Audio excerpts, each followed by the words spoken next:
The dress is still there, in the closet, pure white, silent, as if untouched. But the truth is, it was chosen, cherished, waited for. The one who chose it never got to wear it. I'm the mother of 2 daughters, but on some days, I'm not sure how many I truly still have. I'm not superstitious. I don't believe in ghosts or signs from the other side. But there are nights, deep, silent nights, when I open that closet door and I feel her. Not with my eyes, but with a chill that rushes down my spine. With the way the hem of the dress sways, ever so slightly, even when there's no wind. She chose that dress one summer. Carefully, slowly. Her eyes sparkled with the joy of a woman about to become a wife. I still remember. She twirled in front of the mirror, lace swirling like clouds, and laughed. "Mom? Do I look like a bride yet?" I didn't answer. I cried. Tears of joy. Because for a brief, perfect moment, I thought I'd get to see her grow into everything she dreamed of. We paid for the dress that day.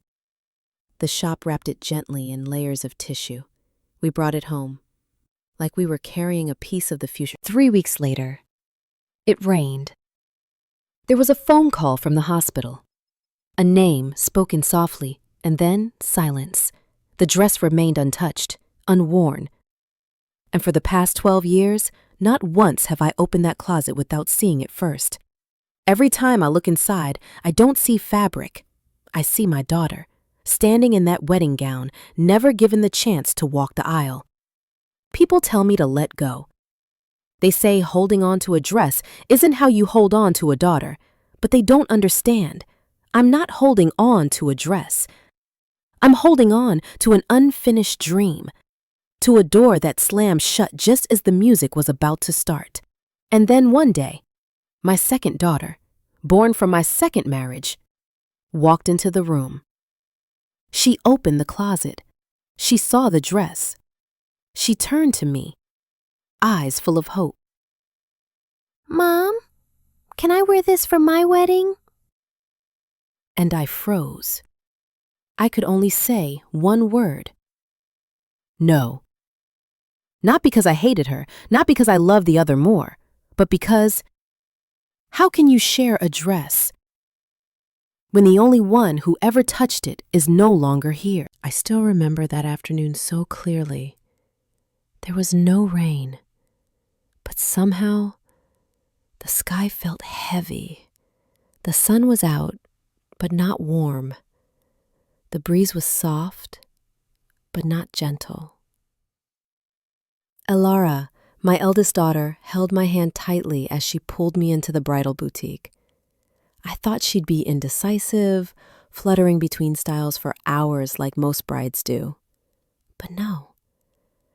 After the third spin in front of the mirror, she turned to me and said, "This one, Mom, I'm sure." I looked at her. Her shoulder-length curls framed her face just right. Her eyes sparkled.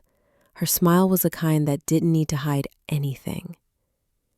In that moment, I didn't see my little girl anymore.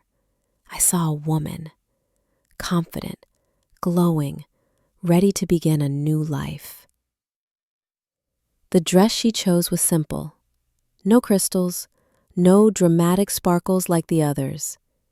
She picked a classic design. Soft white lace, fitted at the waist, with just enough train to graze the floor.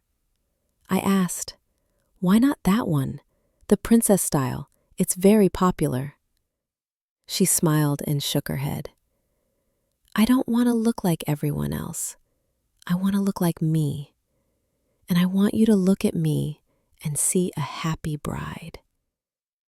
That sentence, I can still hear it echoing. We paid for the dress. The shop assistant smiled. Your daughter made the fastest decision I've seen all week." I didn't respond. I just held her hand a little tighter. The dress was wrapped in satin, 2 layers, with a soft lilac ribbon tied at the top. We took it home and hung it in the wooden wardrobe in my room. Alara said, "Don't put it in my room, Mom.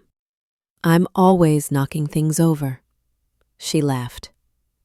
She didn't know that would be the last time she'd see it. Everything after that felt like a dream waiting to bloom. The invitations were printed, the venue was booked, the floral arrangements matched her pastel theme. I had even started calling the groom's mother sister. And then, that night happened. It rained, just a soft drizzle. I remember because I'd just brought in the laundry. The phone rang, an unfamiliar number. I don't know why my heart dropped before I even picked up. "Is this Alara's mother? We're calling from the hospital."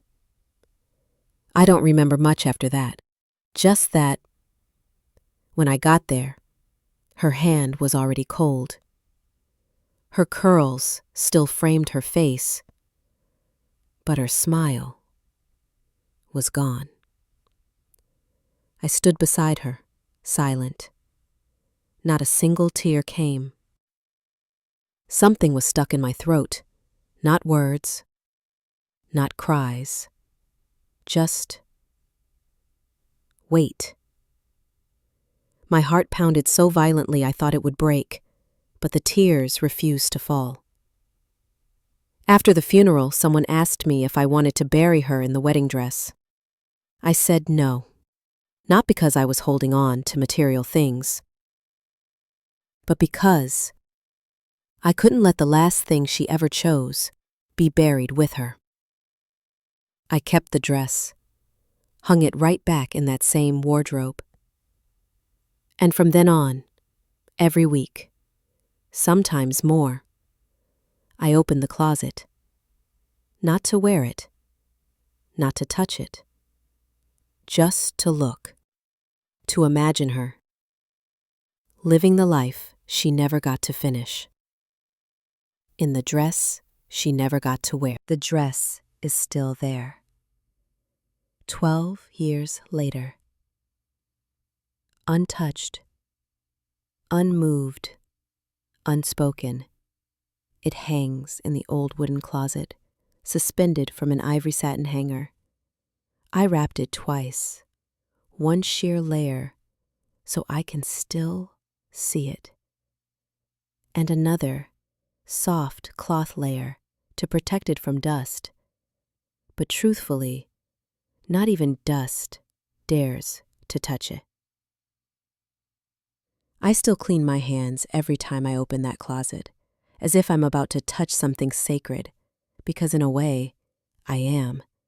No one is allowed to open that closet, not the cleaning lady, not my husband, the one I married after. He once asked, years ago, "How long are you going to keep that dress in there?"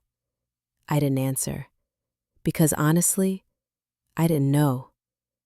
People have said I should let it go, that it's not healthy to hold on to a dress for over a decade. Someone even suggested I donate it, so it can bring joy to someone else, they said. But they don't understand.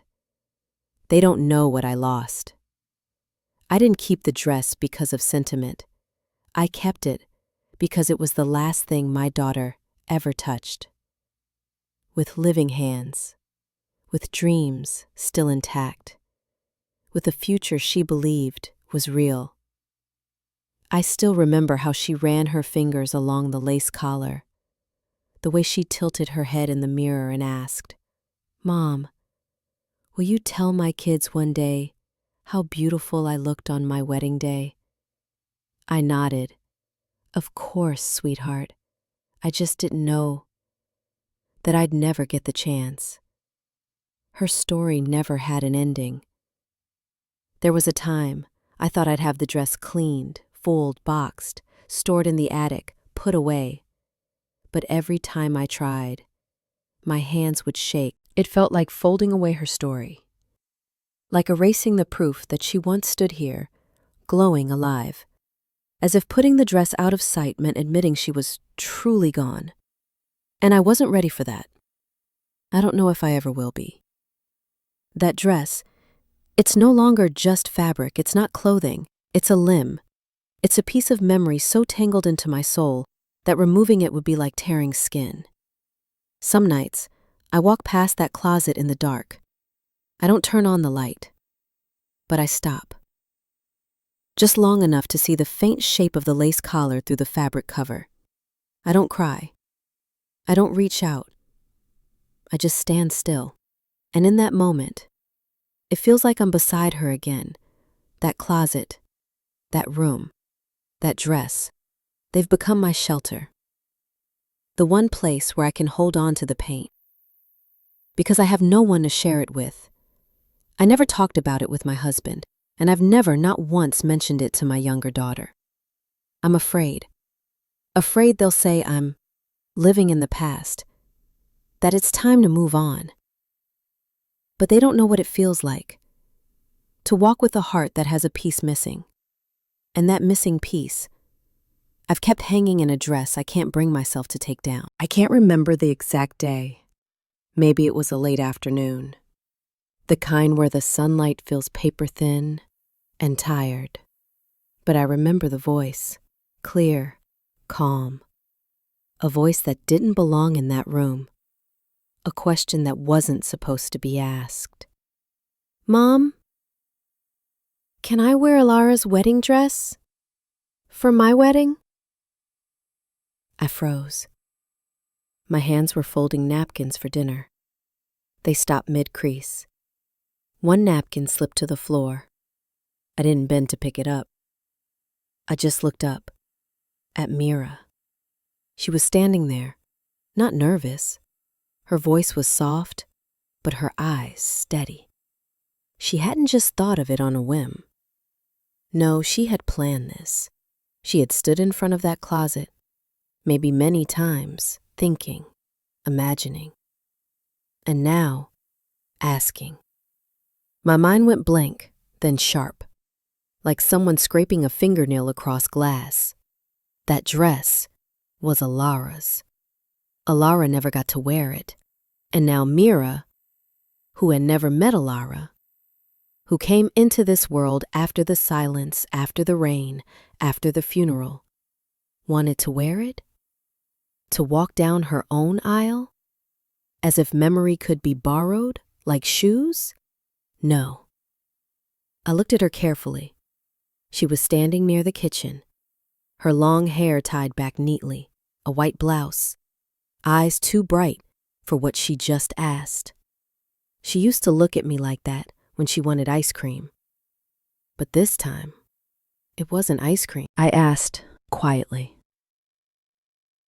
"Why do you want to wear that dress?" She answered slowly, deliberately, "Because it's beautiful, and because I want to feel like Alara is with me on my wedding day."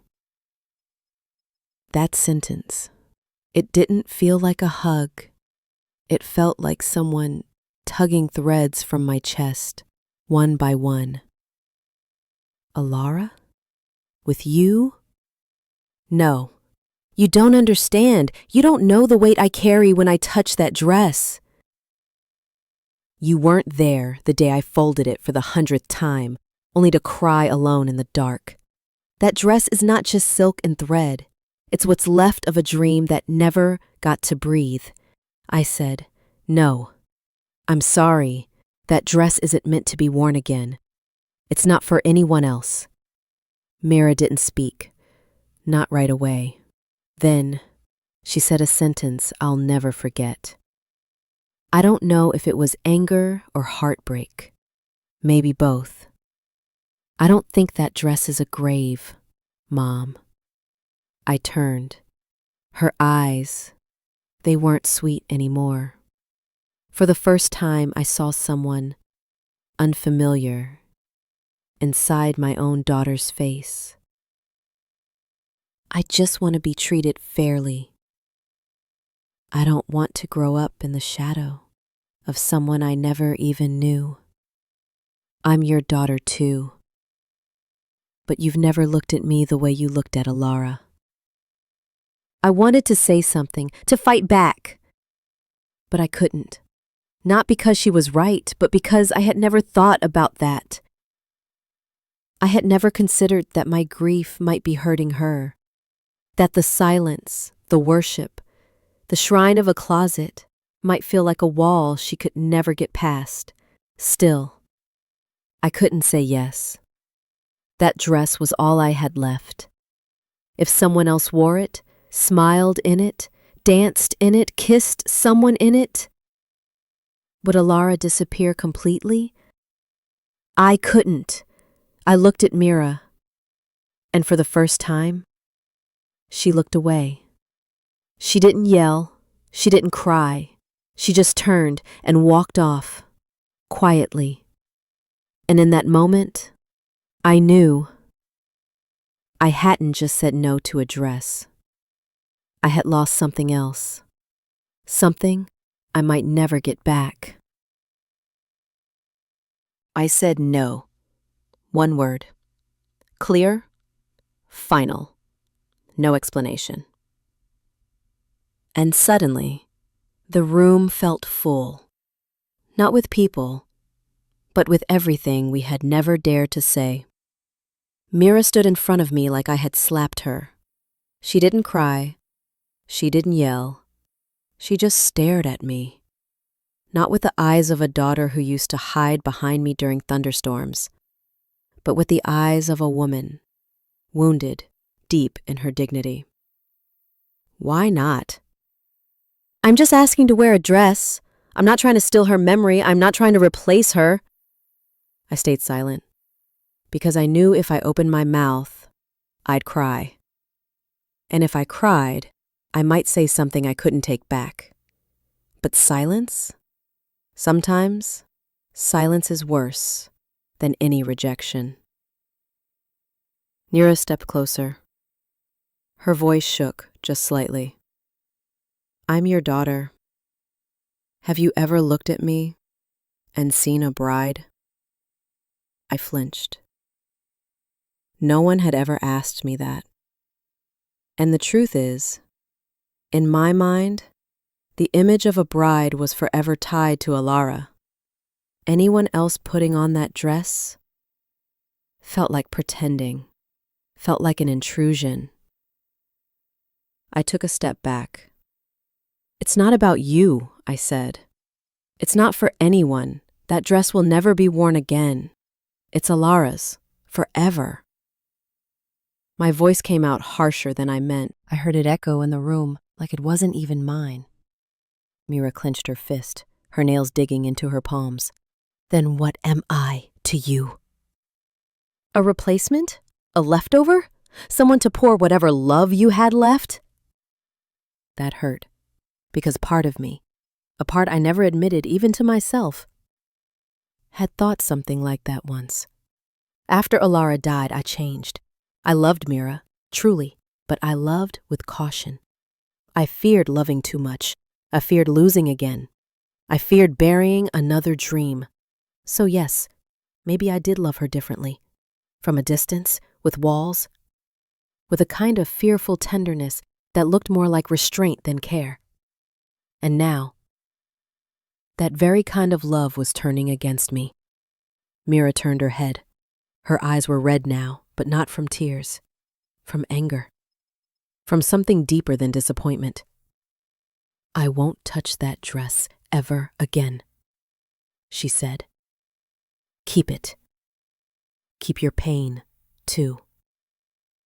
But don't expect me to walk into my wedding and call you the one person I need beside me. Because you won't be there. I wanted to stop her, to grab her hand like when she was little, to pull her in and whisper, I'm sorry. But my throat closed up. I couldn't speak. I couldn't move. That wedding dress, the one I had kept all these years to feel close to the daughter I lost, had now become a wall between me and the daughter I still had. I never realized that in trying to protect the past, I had just destroyed the present. I didn't sleep that night, not because of what Mira said, but because I wasn't sure she was wrong. I lay on my side, facing the wall, fingers still clutching the silk scarf I always used to cover Alara's wedding dress. I kept seeing Mira's eyes, the way they trembled when she said, "I don't want to live in the shadow of someone who's already gone." I had no answer, only fear. The kind of fear that doesn't scream. It sits inside your chest like a locked drawer. Fear of losing again, and this time, not to death, but to silence. The next morning, the house felt too quiet.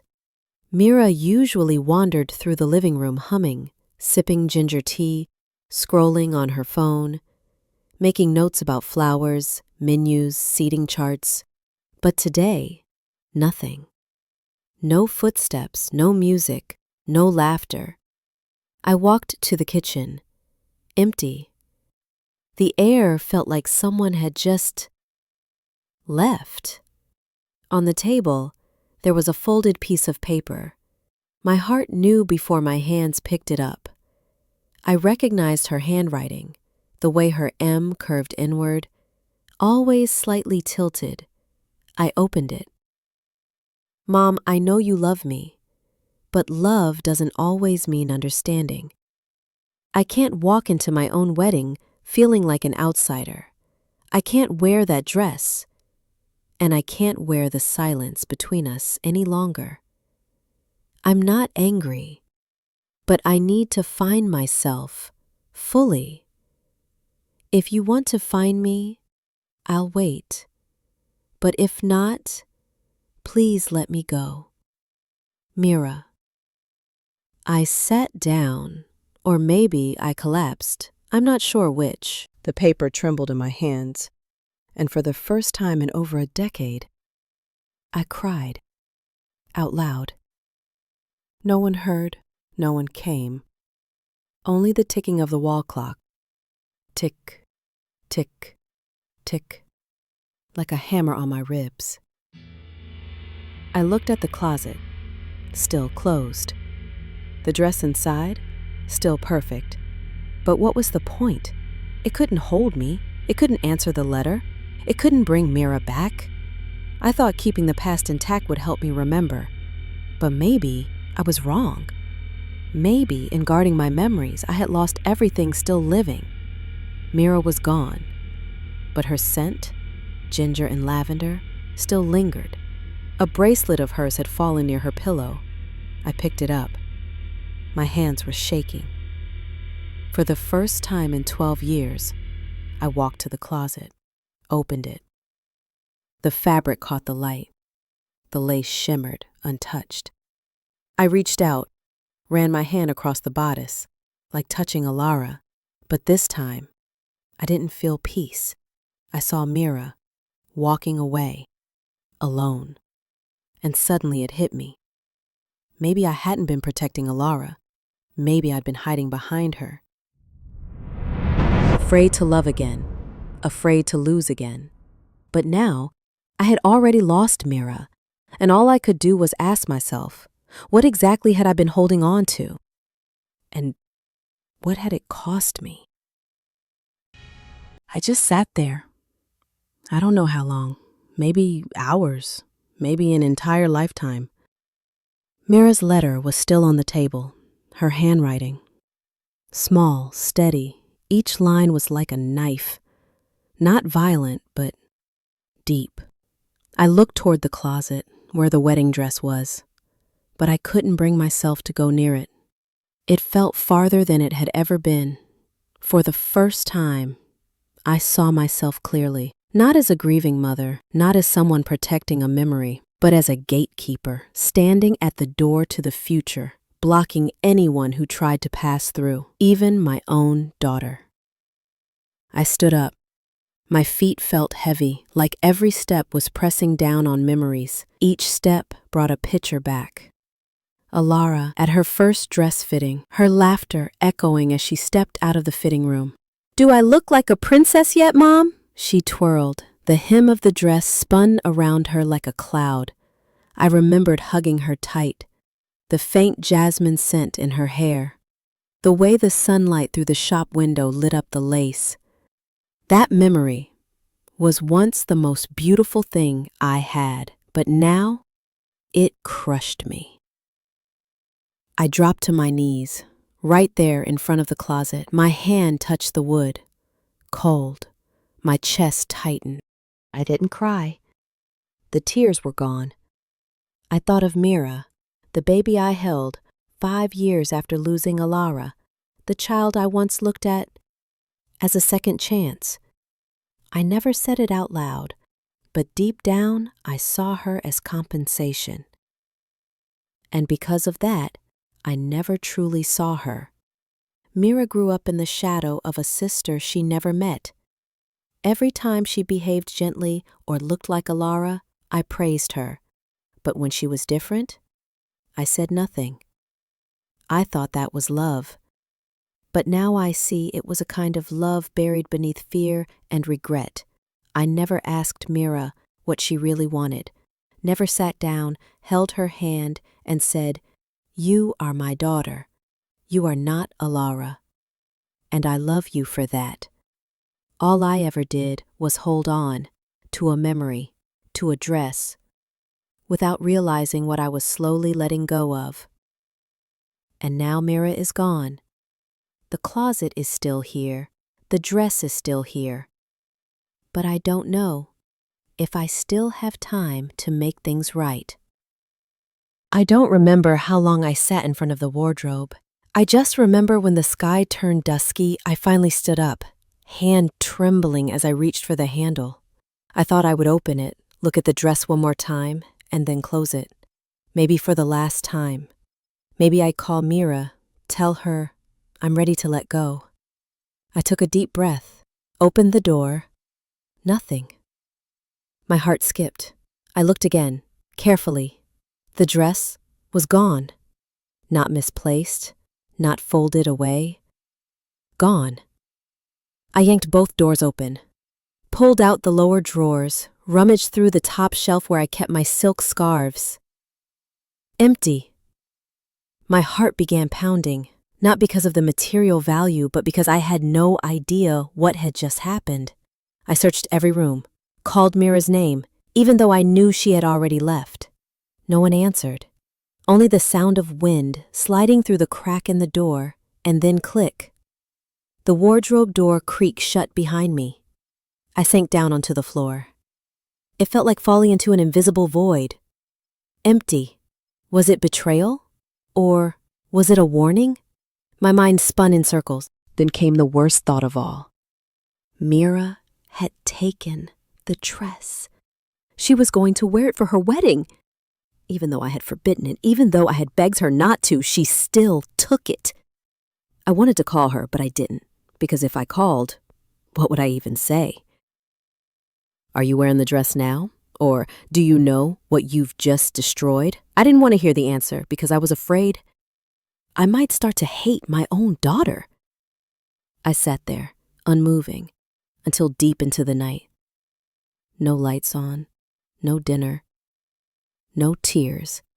Only one thing remained. A small folded letter, wedged into the crack of the wardrobe door. I hadn't noticed it before, as if someone had placed it there on purpose. I opened it. Mira's handwriting. Short, but it knocked the breath out of me.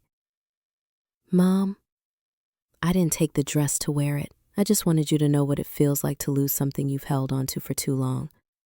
Sometimes, letting go is not about forgetting. It's about remembering. More truthfully." I held my breath, looked around. The dress was gone.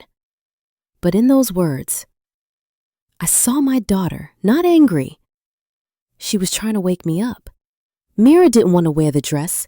She just wanted me to understand memories don't live in the lace. in the stitching or the fabric. They live in our hearts if we dare to open them and share them. And I hadn't done that. I guarded the dress the way I guarded my heart. Closed, locked, until the person I loved most had to break it open. I clutched Mira's letter in my hands. My mind was still spinning from the discovery that the dress was gone. I thought that was the end, the punishment I deserved. But I was wrong. It wasn't the end. It was the beginning of a deeper crack. One that came from someone I thought I had already lost 12 years ago. Inside the envelope Mira left, there wasn't just a short note. Tucked beneath it, folded carefully, yellowed with age, was another piece of paper. I opened it. The handwriting, so familiar, it made my knees buckle. Alara. I collapsed into the chair beside the closet. The entire room tilted, as if the world had been flipped upside down. My fingers trembled as I read the first line, and it was like her voice echoed from somewhere deep inside me. Dear Mom. If you're reading this, it means I never got to wear the dress. I choked. My hands clutched the paper, desperate not to let even one letter slip away. I know you'll keep it, because you always keep things. From broken keychains to unfinished dreams. But Mom, if one day someone, whether they're your daughter or not, wants to wear this dress, please don't stop them. I stopped reading. I couldn't see through the blur. The tears just came, and I didn't even try to wipe them away. The dress isn't me. It's just a part of a dream I once had. A dream about love, about a day filled with joy. If someone else has that dream too, then I want them to walk in it. Don't let the love you have for me become a chain around someone else's joy. I broke. I wept like I hadn't in years, 12 years. I had guarded that dress like it was Alara's last breath. I didn't let anyone touch it. I didn't let anyone even talk about it. I locked myself and all my love inside a wooden cabinet, wrapped it in grief, called it memory. But Alara, she had understood more than I ever did. She hadn't just left behind a dress. She had left permission. She had left a message. Live on, Mom. Don't be afraid. I looked at the letter again. The last line, shaky but clear. If you really love me, let me be part of someone else's joy, not their ghost. I bent over the bed, no more sobs, only the sound of my heart, thudding, heavy, hollow, but for the first time in 12 years, I felt Alara with me, not in the fabric, not in the lace, but in those words, soft and kind. In that gentleness, I hadn't been brave enough to offer my living daughter. And in that moment, I knew. If I kept that dress like a grave, I'd lose Mira the way I lost Alara. I went to Mira's wedding in a jade green dress, her favorite color. Not white, not gray, not anything that ever belonged to the past. I went with a new heart, and for the first time in 12 years, I walked without the fear of losing someone all over again. The ceremony was held in a small garden, the same one Mira once said she wanted to get married in, under soft sunlight, with everything warm and simple. Back then, I thought she was just dreaming. But standing there now, among pale lavender blooms and soft piano music drifting through the breeze, I realized she wasn't dreamy. She was brave enough to love, brave enough to forgive, brave enough to believe that no matter how heavy the past feels, the future still deserves to be walked into. And then Mira appeared, radiant, not because of the gown she wore, but because of her eyes. The same eyes that once looked at me with quiet pain, now shimmered with something I hadn't seen in a long time, trust. She wore a new dress, not Ilada's. She had chosen again, for herself. But as she passed by me, she leaned in and whispered, "I didn't wear Ilara's dress, but I brought her with me." I looked down. A small patch of delicate white lace stitched to her wedding gloves. I recognized it instantly. The neckline trim from Ilara's dress, cut out, preserved, not as a relic, but as an invitation. Come with me. I squeezed Mira's hand, and just like that, the storm inside me quieted. At the reception, I sat beside my husband. We watched Mira and her new husband twirl beneath the lights. I turned to him and asked, "Do you still think about Ilara?" He nodded, then softly said, "I do, but I love Mira, and I love you, here, now." We hadn't spoken of Ilara for years, out of fear, because we didn't know how to remember without falling apart. But today, we finally learned how to remember without moving backward. Years later, our house is still old, but now it's full of laughter. Mira gave birth to twin girls, one named Ilara, one named Eileen. It means light. I often sit and tell them stories, no longer avoiding, no longer afraid that old wounds will reopen. I tell them with gratitude that I once had a daughter named Ilara who taught me the meaning of grief, and another named Mira who taught me how to love again from the beginning. The memories no longer live inside a closet, no longer sealed in a dress. They live in the giggles of my grandchildren each morning, in the teacup Mira places in my hand each time she visits, and in my eyes, eyes that finally, after all these years, dare to look forward. I used to believe that holding on to a wedding dress meant holding on to my daughter, that if I guarded it carefully enough, I could keep a piece of her with me, keep the dream she never lived, keep something, anything, from vanishing completely. But I was wrong. Holding on doesn't always mean loving. Sometimes, holding too tightly is what suffocates love. And the very hands we think are protecting are the ones slowly closing the door. I lost Ilara on a sunny morning. There was no warning, no goodbye, no first dance, no aisle, no wedding. Just silence. And a promise I made to myself. No one else would touch her dream. No one would replace her. But then Mira came. Not to replace, but to remind me. Love is not something we own. Memories are not sacred vaults we must lock away. And beauty, especially the kind left behind, was never meant to be buried. I had to learn to love Mira. Not because she reminded me of Ilara, but because she was completely, fully, wonderfully herself. And in doing so, I learned how to let Ilara live on, not in silken lace, but in choices made with gentleness and grace. I learned that we should not turn love into a shrine. We should let it become a bridge between past and present, between the ones we've lost and the ones still with us, between who we were and who we are finally brave enough to become. So, if you're holding on to something, a dress, a photo, a silence too heavy to name, ask yourself, are you keeping it because you love it? Or because you're too afraid to lose it? Maybe, just maybe, the most loving thing we'll ever do is to open our hands and let something go. Not to forget, but to make room for something new, something healing, something alive. Because sometimes, letting go is the first real act of loving again.